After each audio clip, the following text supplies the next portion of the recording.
Mais um exemplo, né? Já é o terceiro exemplo este ano, né? Inclusive um tá lesionado, tá fora da temporada, né? Saia de Manchester e seja feliz, né? McAllister, que é um bom jogador, sempre foi um bom jogador, mas naquele inferno astral, McAllister não. o McTominay, McTominay. McTominay sempre foi um bom jogador, né? Mas naquele inferno astral ali fica difícil de desenvolver. Fez 2 gols, né? Os 2-0. Foi um jogo difícil, tá? Mas a autoria e tal, mas não foi um jogo fácil para o Napoli, não. Então, o Napoli fez 2-0 com 2 gols do McTominay e, né, não encaminhou, mas se coloca numa posição muito favorável para vencer o título, né? E a Inter agora pega o Barcelona, né, no meio de semana, Verona, Verona ainda, depois Barcelona, é Torino. Barcelona, Verona, Barcelona, Torino fora, Lazio, como e encerra a sua temporada. Então, assim, perdeu o fator de controlar o campeonato, né? De poder depender só de si.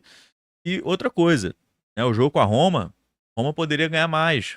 1-0 não ficou, não foi absurdo, não foi injusto, não. A Roma poderia ter feito mais gols, encaixou muitos contra-ataques, né? Como o Pedro até falou, né, off, né? A Inter estava nervosa, né, não estava centrada no jogo, e era uma coisa que a gente vinha falando sobre isso, que a Inter é um time tranquilo, um time que sabe sofrer, um time que, pô, né, vai na frieza e tudo mais, e nas últimas rodadas não tem sido assim, né? Perdeu do Bolonha com gol no finalzinho, perde da Roma de 1-0 em casa. Então, como eu falei aqui muito tempo atrás, Napoli estava viva, né? A dificuldade era saber se a Napoli ia conseguir fazer valer os seus jogos fáceis, que a Napoli tradicionalmente costuma dar né, uma Uma rateada. saboneteada aí nesses jogos fáceis, mas aparentemente está fazendo, então a Napoli hoje é a favorita para o título, né? Acredito que consiga aí as vitórias nesses jogos faltando e seja campeã italiana, que por sinal é muito legal também. A Napoli é um time bem legalzinho de acompanhar. Cara, últimos jogos da Inter foi 1-0 Bolonha, com gol no final. 3-0 Milan. Passei na semifinal da Copa Itália. E a derrota de ontem pra Roma. A Inter toma um gol com 20 minutos de jogo e se perde no jogo. Se perde. A Inter criou chances sim pra empatar a partida, mas totalmente afobada, cara. Totalmente diferente da Inter que a gente comentou, né? Que a Inter é realmente a cobra italiana, um time extremamente resiliente, que sabe sofrer e sabe o momento certo de atacar, de virar o jogo, como foi a vitória contra o Bayern de Munique na Alemanha. E assim, menos de um mês a coisa mudou. O sonho da Tríplice Coroa acabou, né? Porque foi eliminado de forma até vexatória pro maior rival. Perde a liderança, tava 3 pontos na frente e agora tá 3 pontos atrás, né? E antes, a gente vai fazer o prognóstico daqui a pouco, mas antes eu achava que não tinha favorito essa semifinal Barcelona e Real Madrid, ou Barcelona e Inter. Mas hoje eu vejo que o Barcelona é extremamente favorito. Não acredito que acabou, a Inter não vai passar. Não, não, eu coloco a Inter no jogo. Mas pelo primeiro jogo ser em casa, por esse inferno astral que a Inter tá passando, não toda a credibilidade que a Inter construiu durante a temporada meio que acabou. Eu não consigo mais acreditar na Inter ser esse time resiliente, porque principalmente no o segundo tempo contra o Milan, mas principalmente ontem, cara, a Inter, ela tava muito nervosa. Você sentia o nervosismo. Sentia aquele clima pesado em San Siro. Então, acho que o fato de ter perdido pro Bolonha, do jeito que foi, querendo ou não, um ponto faria grande diferença. Ter sido humilhado pelo maior rival e ontem já com 20 minutos já tá 1-0 Roma, tendo que vencer, porque sabia que a Napoli provavelmente venceria o Torino. Meio que desligou os neurônios da Inter, assim, foi absurdo a falta de calma mesmo, de... Cara, gente, nós somos a Inter, o adversário é duro, mas nós somos a Inter de Milão, somos melhores, estamos jogando em casa.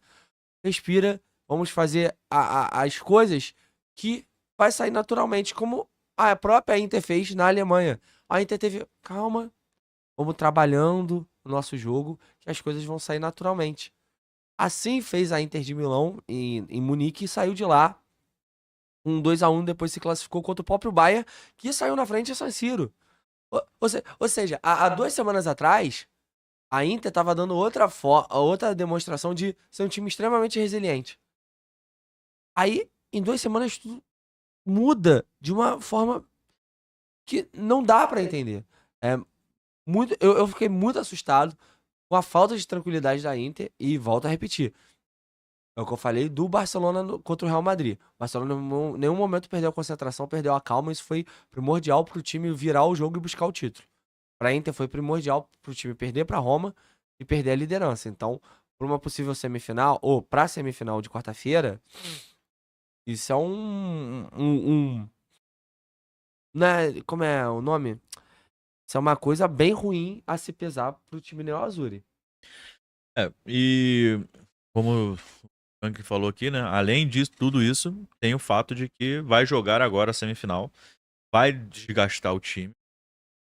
Estamos nem falando do aspecto moral, por exemplo, de tomar um 3-1 do Barcelona na ida, e a cabeça ficar zoada, que a pressão fica enorme, porque hoje ainda tem a Champions. Se for eliminado da Champions e perder a Série A, eu até falei isso semana passada. É um ano que poderia ser maravilhoso, fenomenal, e vira um desastre total e absoluto, porque você vai ganhar nada. Você podia ganhar tudo e não vai ganhar nada. Então, é difícil. E a Inter, o último título do Milan, Série A, foi mais ou menos esse. A Inter estava bem até o final do campeonato e começou a entregar, e o Milan não tem nada com isso, foi lá, chegou, ganhou. E é o que está acontecendo com a Napoli, né? A Napoli está fazendo a mesma coisa. Então, realmente, quando você joga um futebol muito competitivo, né, você não fica sujeito a fazer esse tipo de coisa e sair impune, né? Então a Napoli está punindo a Inter, assim como o Milan puniu a Inter, e provavelmente o Barcelona também irá punir a Inter. Então, né, não há espaços para amadorismo no futebol competitivo.